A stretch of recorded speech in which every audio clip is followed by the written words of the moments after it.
So we're going to dive in. This is day three. Can everybody see my screen? This is day three. How they came to be. I Got it. didn't mean it to rhyme, but it does. That's funny. Day three. How they came to be. We Uh, can see it. so for the last couple of weeks, we've talked about Matthew, Mark, Luke, and John, and hopefully everyone that wasn't able to watch last week kind of watched because I went through a lot of material last week. Right? We talked about the Gospel of Matthew, when it was written, the time period it covered, that it was written by a Jew for Jewish people. We talked about Mark. Mark was probably dictated from the life story of Peter. Mark, or what we refer to as John Mark in the book of Acts, was a disciple of Peter and not truly a disciple of Jesus. I mean, obviously, by being a disciple of Peter, he was a disciple of Jesus, but he's not one of the 12. Then we talked about Luke, right? Luke was this Greek man that grew up in Antioch and wrote both Luke and the book of Acts. And they really should be read. If we're going to read them, we really should read Luke and Acts together. And then John, um, we talked about this idea that it was the last of the four gospels written, and we don't really even consider it one of the what we call synoptic gospels. And I'll talk a little bit about what that means today. Synoptic talks about a physical gospel. They refer to John as a spiritual gospel, and I'll talk a little bit more about that. And then we went through and showed some examples of the differences between the gospels. We talked about like the Christmas story. Matthew and Luke actually have it. Luke focuses because he's writing about that God, that Jesus Christ is the Son of Man, meaning that he came for all men. And Luke wanted to point that out. So he tells the story of the shepherds. Matthew, on the other hand, doesn't tell the story of the shepherds. He tells the story of the Magi, the three wise kings. Well, Matthew's whole point is trying to show that Jesus is the king, right? And then Mark and John don't even mention it because, they're written. John is trying to write that or show us that Jesus is the Son of God. Mark is trying to show that he's a humble servant, and they start their gospels with the John the Baptist baptizing Jesus. All right, so we kind of answered the why again, because each of the gospels, each of the writers had a specific reason for writing. And then we went through just Matthew, Mark, Luke, and John, the first section, and kind of showed the little differences between them. So tonight, what I want to talk about just for a little bit is kind of how the gospels came to be the gospels. How are they a little bit similar? And then what I want to do is I want to take some of the I would say the well-known stories, people that have read the scriptures before and have noticed some differences, and maybe help answer why there's some differences, and help us again as we read the gospels to understand what we're reading. So first thing I want to talk about is called triple tradition. Okay. And what triple tradition means is that and again, we a lot of times when scholars or theologians talk about the gospels, they're only again talking about the synoptic gospels. Okay. So the synoptic ones are Matthew, Mark, and Luke. John, again, is not considered a synoptic. So when they talk about triple tradition, this is what they're talking about. They're talking about any time that they see that the same scripture is in Matthew, Mark, and Luke. Okay. So there are 661 verses in the book of Mark. Okay. Mark is actually the shortest of all the gospels, 661 verses.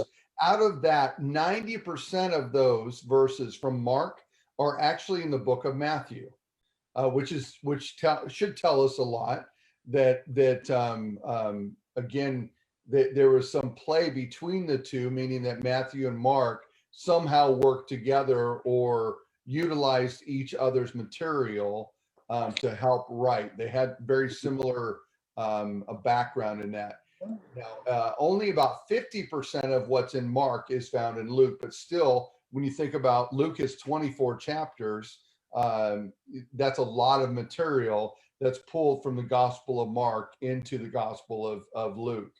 Most scholars, again, but it's argued because we don't know. There's not a date on the Gospels, but most scholars believe Matthew and Luke use Mark as base material, meaning that Mark was more than likely written first, and again dictated from Peter, and that Matthew and Luke used a lot of Mark's material, and also the what we call Q. And if you remember, I talked about Q last week and kind of before.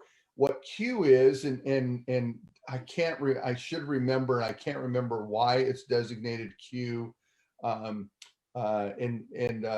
my mind, I'm just going to say it's quotes, right? That's why they use Q, but that's not why. But it sounds good.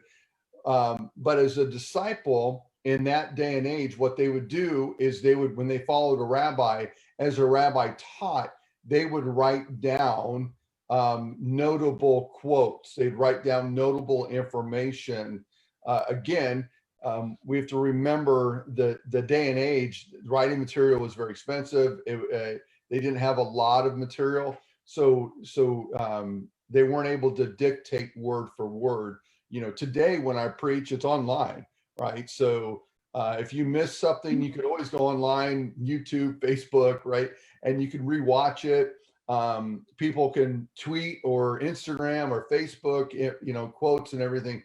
It's very, very quick. Back then they weren't able to do it, so they would have segments, and so the rabbi would have a disciple or disciples that would write down, and they come to refer to that material as Q.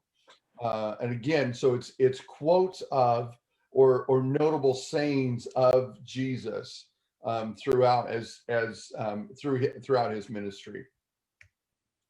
So that's triple tradition. And then there's double tradition, which just means that it's material that's not found in all three of them, but it's material that's found actually in two. Matthew and Luke, again, the most expansive of the Gospels are Matthew and Luke. They're also were the ones that were the most highly educated of the four, because you've got two fishermen, Mark and John, and then you've got Matthew again, who was a tax collector, a publican, what they call a publican, and then Luke, who was a doctor and a physician and a historian, right? And so between Matthew and Luke, there's another 200 verses that agree. Outside of that triple tradition, there's actually another 200 more. So when you kind of think about all that's written, and these are three different individuals, we're talking about Matthew, Mark, and Luke. There's a lot of material that's very, very similar, a lot of the verses that are very similar. And then we kind of look at it, the breakdown. Matthew has 28 chapters, Luke has 24, and then Mark has 16. So again, as we kind of think about, as you read through the Gospels, you might read something and go, oh, I remember seeing that or reading that before. And more likely you have, because there's a lot of similarity, either from a triple tradition or a double tradition, specifically between Matthew and Luke. And then there's John.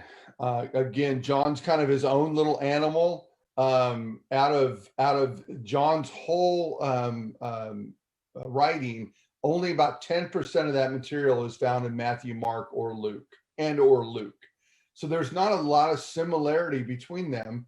And again, John is referred to as a spiritual gospel, while the other ones were considered a physical gospel. And that might not make sense, but think about it this way. John is writing in AD 80 or 90, between 80 and 90. He's writing 30 years after the majority of them, 20 to 30 years after the majority of them have already written. So he knows the material is out there by this point.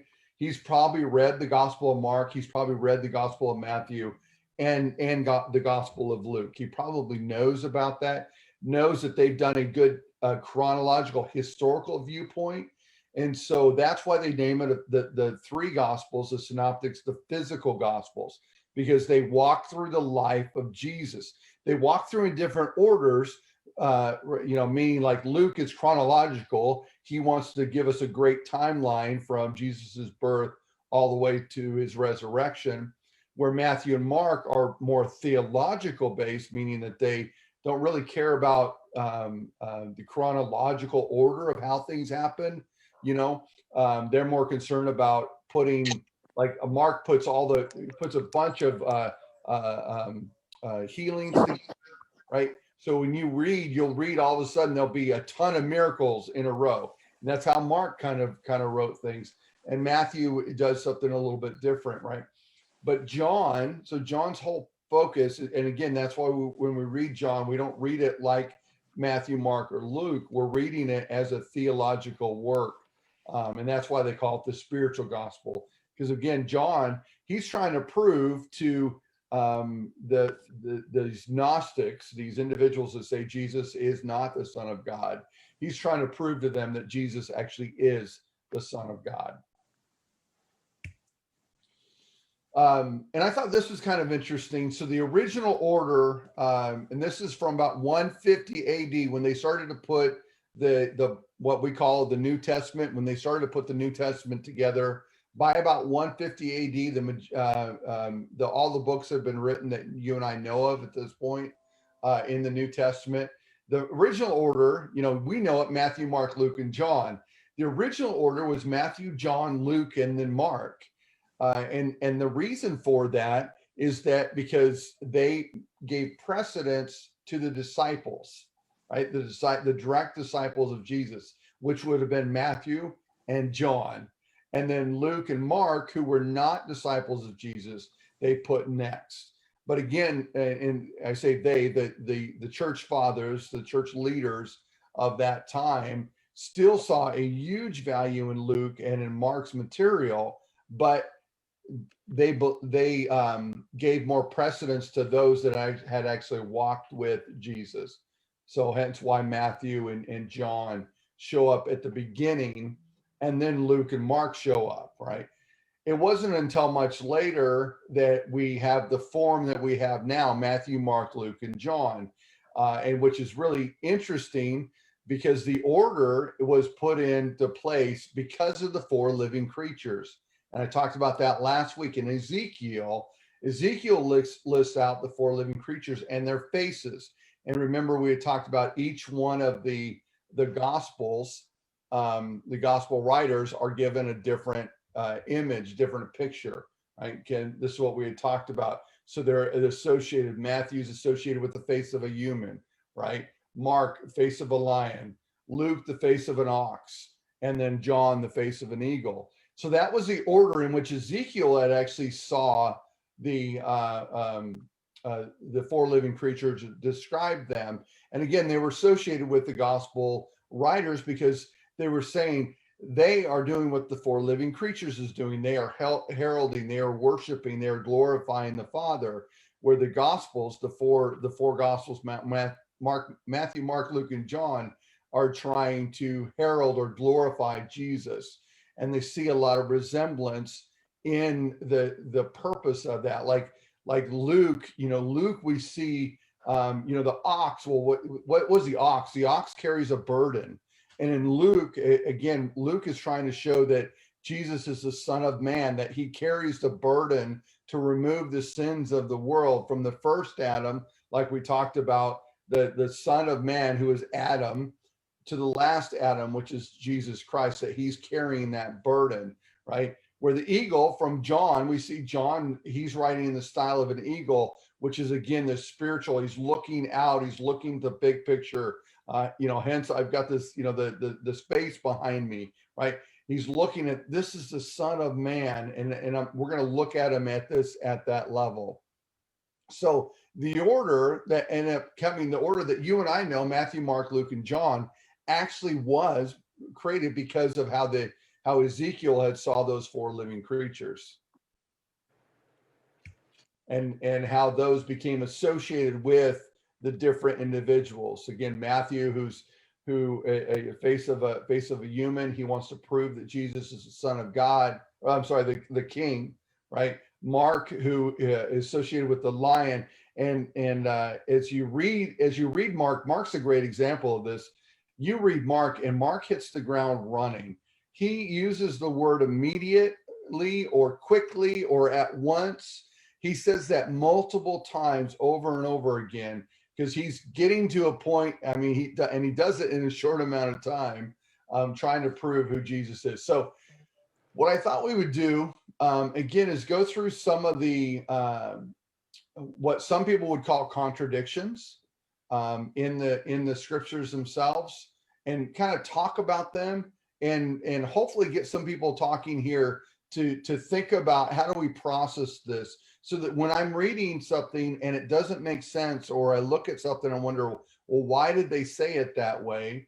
Then we can kind of dive a little bit deeper. So one of them is the story of the centurion. If you remember the story of the centurion, he at one point, the story is that he asked Jesus to come heal him, and Jesus's response is, "I don't have," or the centurion says, "Jesus, you don't even have to come to me or come to my servant and heal him. Just say it, and it's gonna be done." And Jesus tells him, "Hey, I've not found this much faith anywhere." Okay, so in the Gospel of Matthew, Matthew shows that Jesus speaks directly to the centurion, where in Luke it says that Jesus spoke to the Jewish elders who were speaking for the centurion. So right off the bat, we have a conflict, right? We've got this one, Matthew's saying, well, the centurion was there, and Luke is saying, well, no, the Jewish elders were there. Jesus wasn't actually talking to the centurion itself. Matthew never even mentions the Jewish elders, and so some people will look at this and say, well, there's a conflict between the two. Which one's telling the actual story? Well, there's a couple things here that we need to think about. Number one, we can kind of look. I've got it up there. So Matthew used only 103 words to describe the story that went on, this narrative that went on, where Luke used 186 words. It may not seem like much, but he almost used double the amount of words to explain this. That tells us a couple things about what's happening. Number one, it tells us Luke is very much more descriptive in what he's going to tell. That's his historian background. He wants to really highlight the story, right? But the other thing that we can understand here is the how do I say it? Not the language that's used, but rather think about it this way. If you were an ambassador, I made Mike an ambassador, right? I said, Mike Cope, hey, why don't you go? You're the ambassador of the United States, and I'm the president, and I'm going to tell Mike, I want you to go to France and speak on my behalf. Okay, so that's a different thing, right? Because then what's going to happen? What's going to happen is that when Mike speaks, who's actually speaking to the French people? Well, Mike is physically there, but he's speaking on my behalf. And so when you think about this, what they would say a contradiction, what you're looking at or what you're seeing is not really a contradiction, other than the fact that who is speaking? Is the centurion there, or is Luke telling us, well, the centurion really wasn't there. It was the Jewish elder speaking for him. So in the end of the day, it's really the same language. Does that make sense? Yeah. Because it doesn't matter who's really speaking. I mean, the story is the story. It doesn't matter who's really speaking. But because Luke is spending more time, he's able to tell us more details. Are they at two? So could this be I'm trying to get it. So Luke was with Jesus when it happens, right? No. He just has a better understanding of what happened. Well, he's spending more time telling the story. He's going into much more detail than Matthew is. Versus, hey, this happened. We already know about this already because Luke already told you us, but I'm just going to reiterate. Well, no, because Matthew's telling his own or his story the way he sees it, right? Okay, And his so, perception of it. and yes, right? And he doesn't think it's important to say, well, the Jewish elders. He's like, I just want to. I'm getting to the point here. Jesus heals him, or heals a servant. So he's not going to spend time talking about the Jewish elders because it doesn't matter to the story, right? Because if you take the Jewish elders out, it's still the same story. It speaks, and the centurion servant's healed, right? So the base of the story is the same. Good question. Brother Leonard, did you have a question? I see your hand raised.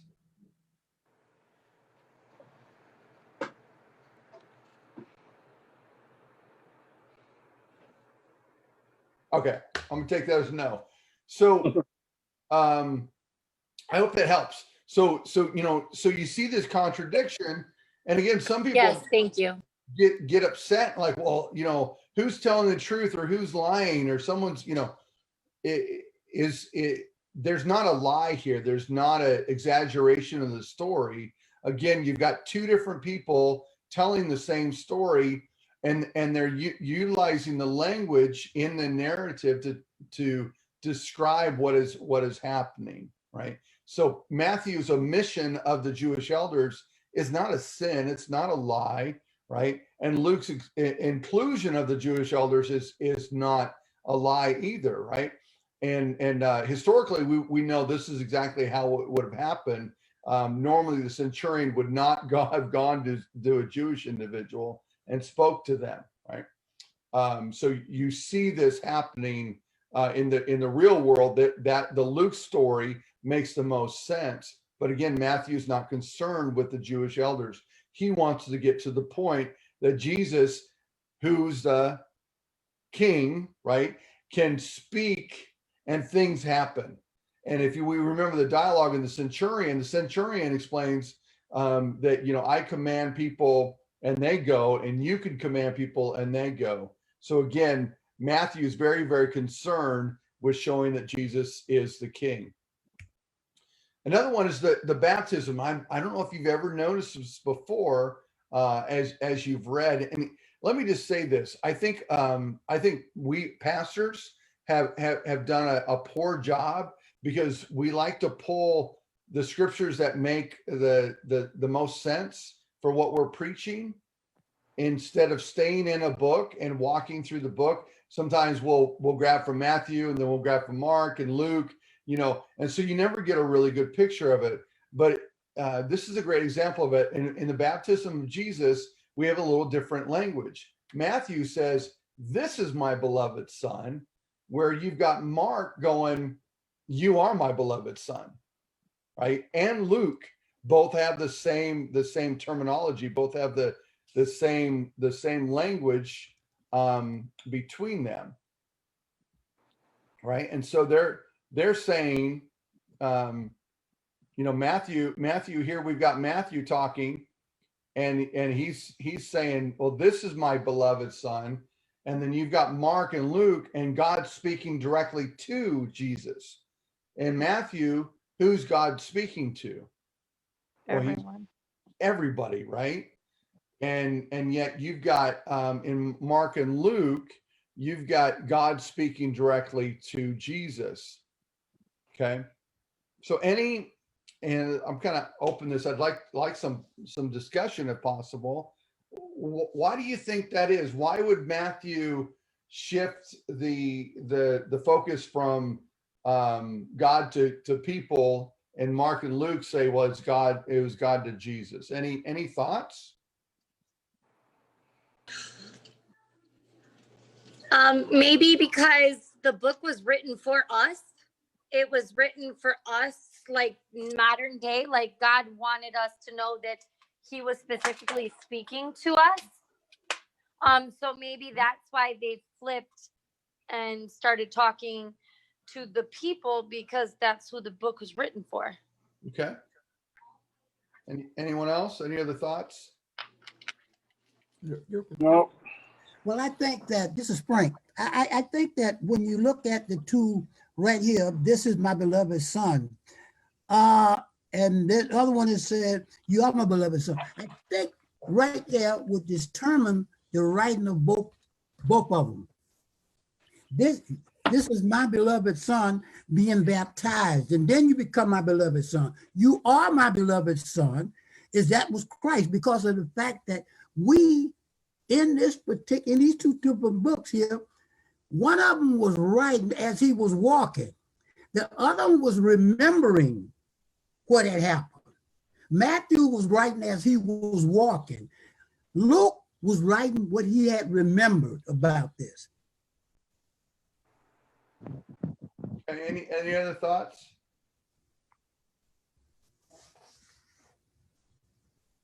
All right, Bible, wake up, guys. You got a Bible, open it up. Well, and but here's the deal, and this is what I'm trying to challenge people. Think about the reason they're writing. What Matthew's trying to show that Jesus is the king, right?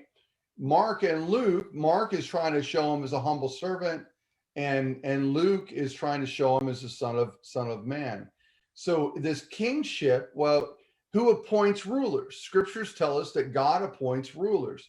He appoints kings and he tears down kings, right? So by Matthew speaking or saying that God is speaking to the people, he's reiterating the fact that this is the king that is to come.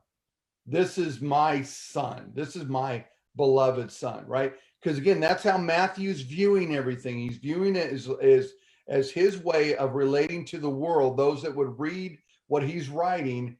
Jesus is the king, okay? Mark and Luke, again, are writing for a different purpose. The humble servant, as Mark would try to prove that or show that he's a humble servant, and Luke is trying to show that he's the son of man, right? So you are my beloved son, God speaking directly to Jesus. Matthew's focus, again, is different than Mark and Luke's. But at the end of the day, the overall meaning's the same. Right? I mean, does that make sense? There's no difference in the meaning. Jesus is the beloved son.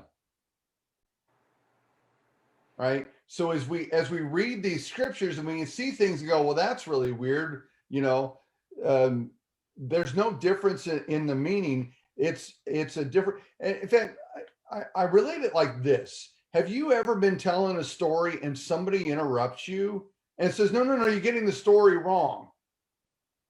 Right? Yeah. And they try to explain the story their way, and you're like, where were you? Because you have a different viewpoint, or you saw it differently, or it meant something different to you. And so you're trying to relate that moment. And again, the end story is still the same story. The end story still shows the same thing, but how you tell the stories are a little bit different, right? Well, I think that how you were saying, let's look at the contradiction from a outsider looking in, when you were saying that just those different words, like talking to him, my son, he is the son. I as a person reading, didn't catch that. And when you said, let's look at these contradictions, I thought to myself, that's not much of a contradiction to me. It's still saying the same exact thing, just in one, he's talking to him, and one, he's talking about him. Yeah. So they still said the same thing.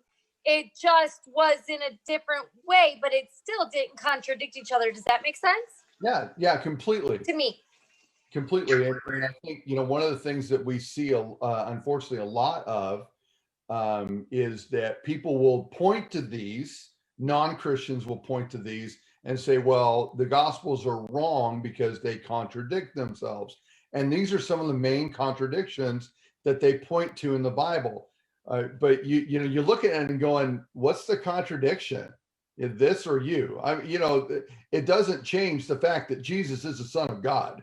I mean, so we're good. We're golden there. If I don't know anything other than Jesus is the Son of God, I'm golden, right? Yeah. So the next one, good discussion, is the Beatitudes. Okay. This is the moment Jesus is teaching. So in Matthew chapter 5 verse 3, it says the poor in spirit are blessed. In Luke chapter 6 verse 20, telling the same narrative, right? He says, you are who, yeah, if I can read, you who are poor are blessed. Okay. So when we read these and we're like, okay, well, are they really saying the same thing, or is there a contradiction? I put down there already, kind of give you a little thought here. So Matthew, a lot of times, what we saw Matthew do is he took what we're talking about, thought to a thought, and Luke was a word to word. This is what I mean by this. Matthew would take a chunk of what Jesus talked about, and then he would explain it in a different way. Luke would take what Jesus said and tell us what Jesus said, right? So for those of you, several of you have asked me before, like, what's the best translation to read? And I took the youth through a little study on this as well. One of the things that we recognize is like the NIV, the New International Version, it's a thought to thought. And this is a great way to explain it. So John chapter 3, verse 16, for God so loved the world that he gave his only begotten son, that whosoever believeth him should not perish, but have everlasting life. Okay. So if I spoke that, which I just did, in English, and we were going to do, and Luke was going to translate that into Greek, he would take every single word and translate it into Greek. Matthew would take the thought that I just had and translate that into Greek. So for God so loved the world that he gave his only begotten son, right? So Matthew would take that and say something like, God gave Jesus to us, right? It's a thought to the thought. It's not a literal translation to a translation. So if we keep that mindset and we think about Matthew's taking thought to thought. And so we read Matthew saying the poor in spirit are blessed. Luke tells us that Jesus said, you who are poor are blessed. Okay. Luke and Matthew, Mark and John and those around Jesus at that time knew what he was talking about, knew the context in which Jesus was talking about, right?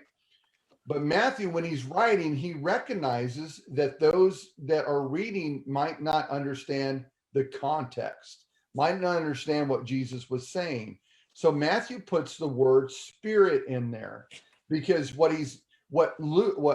Jesus was not trying to say was that if you don't have money, you are blessed.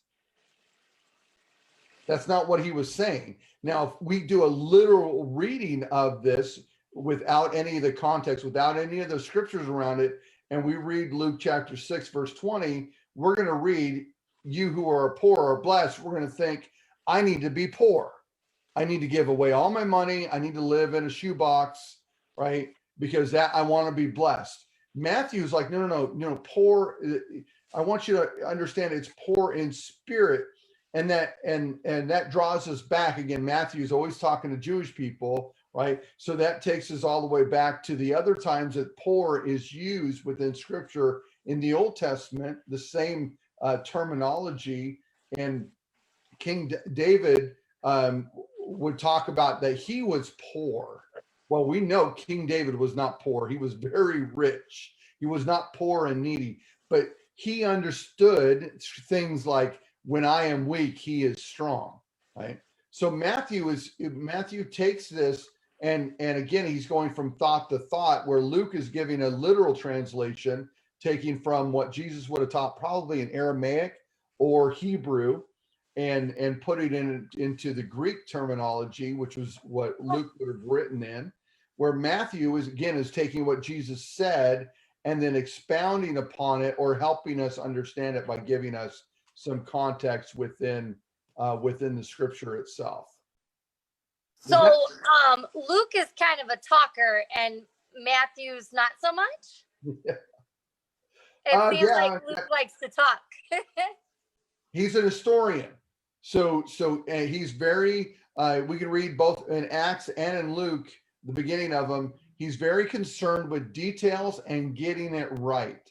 He explains that he spent a lot of time researching. Again, Luke wasn't there, but he spent a lot of time researching and spending time with those who had firsthand accounts of what was happening.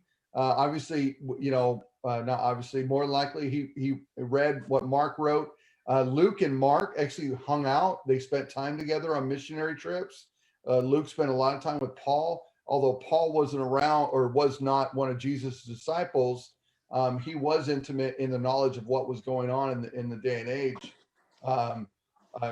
A little side note about Paul: Paul was more than likely part of the trial of when Jesus was on trial. He probably was part of the Pharisee group that was there. If he was not part of it, he was included in the overall group because his rabbi Gamaliel was one of the main individuals in that. So Paul was very, very much associated with Jesus in the fact that he knew who he was. He didn't follow him right away, but he knew who he was. But again, so when Luke writes, he wants to make sure he gets his details right and everything is as accurate as possible. And Matthew, who was very intimate with Jesus, not as intimate as James, John, or Peter, wanted to help people understand the theology behind some of the things that Jesus was saying. Makes sense.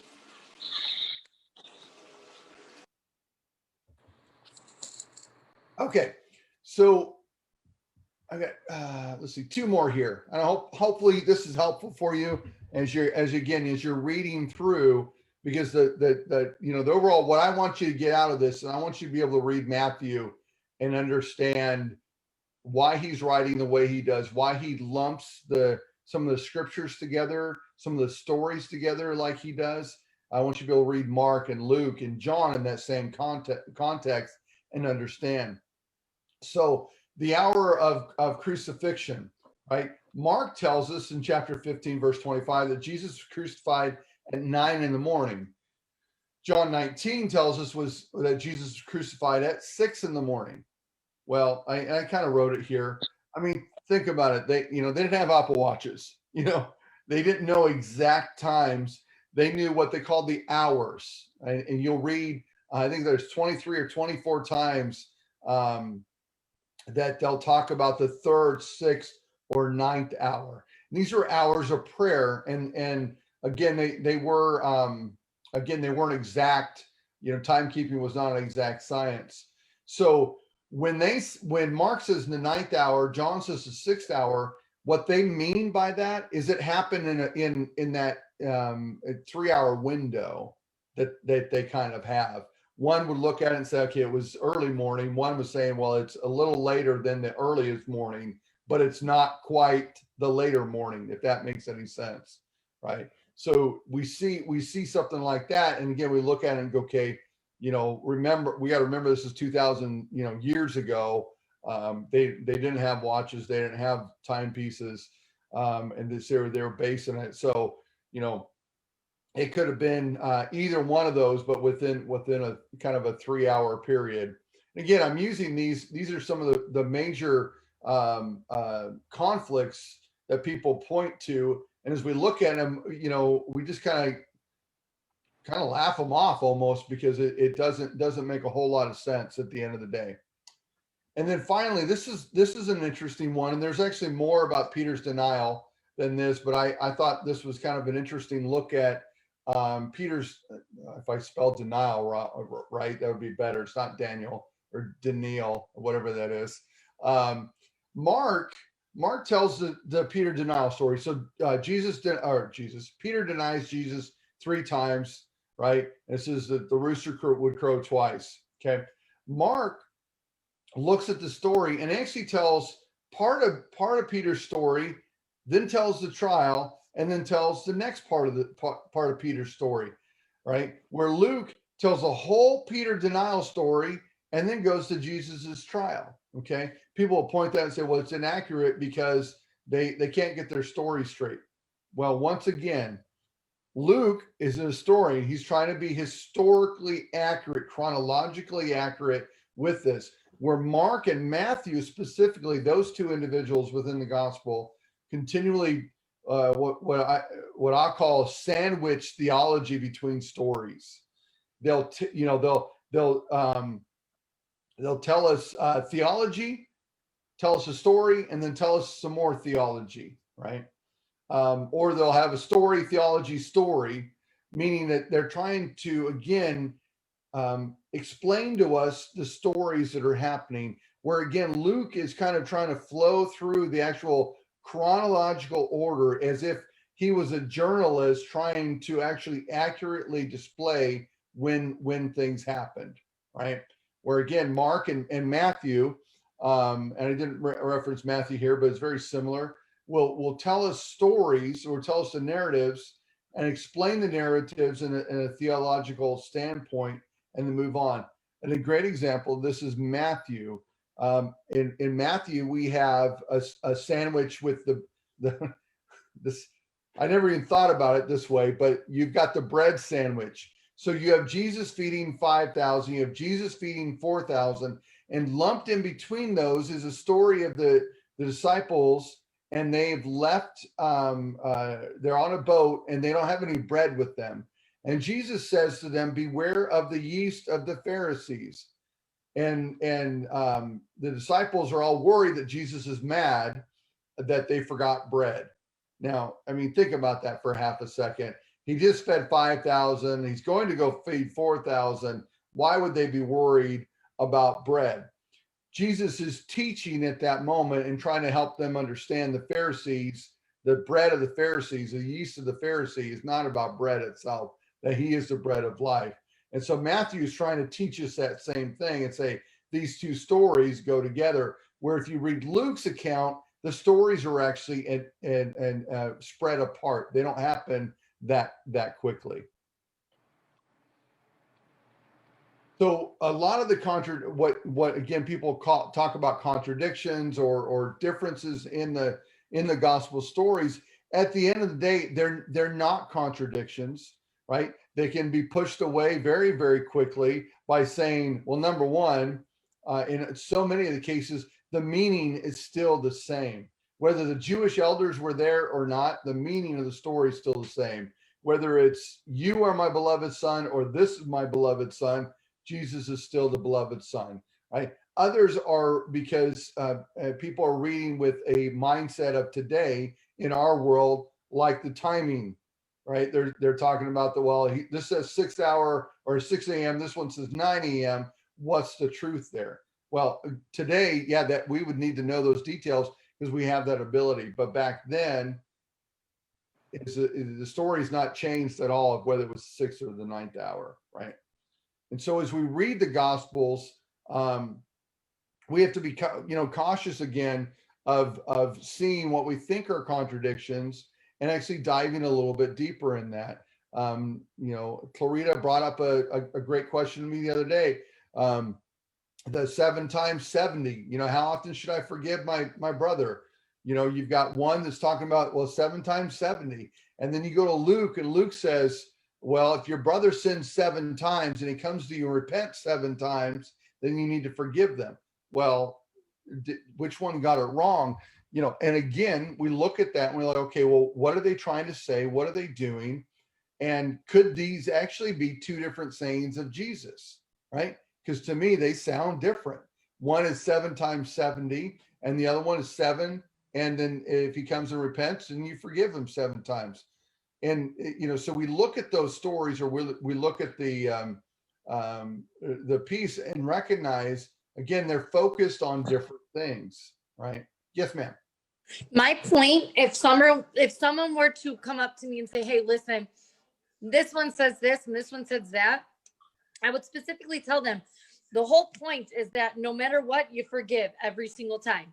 Yes. The whole point is that you forgive every time. So whether somebody's saying 70 times 7 or 7 times, regardless, you just forgive them, because if you're a good Christian and a person who loves God, you forgive. Right. Just like he forgives you every single time. Yeah. And that's an exact point, right? Because again, at the end of the day, the story's still the same. We forgive all the time, always, always forgiving. And at no point do we stop forgiving, you know? Yeah. So as we read through the stories, again, the narratives, as we read through the gospels and we think there's a contradiction, every single one of those contradictions is easily answered by kind of going through what we just went through, right? Timing, you know, whatever it might be. So any questions or suggestions for next subject? So like, I'd like to, we're going to take the rest of the year off, and then I'd like to kind of start this up again in January. And this one was kind of a quick 3-week dive into the background of the Gospels. But I would love to actually dive into a book and go through kind of like I did with the book of Acts, and go through chapter by chapter. That might be fun. Or if there's a subject. So I've got again, any questions, or I've got a piece of paper I'm going to write down. Anybody have any suggestions for subjects that they might want to go through?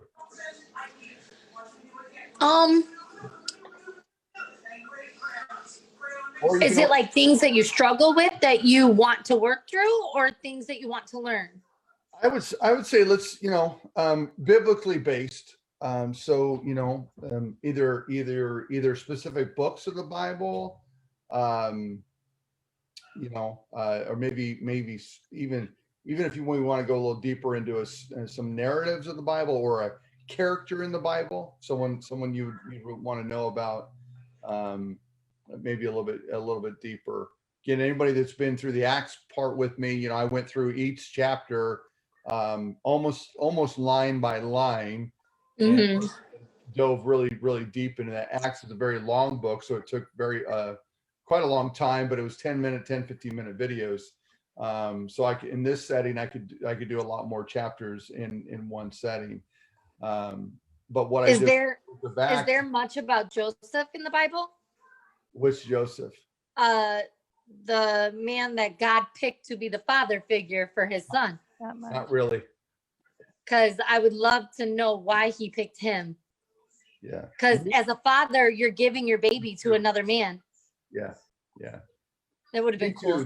There is not biblically, there's not a lot. Matthew talks about Joseph. He's really the only one. That's the only time we hear about him, basically. That short amount of time. Yeah. And we have some historical documents on him, but not a whole bunch about him.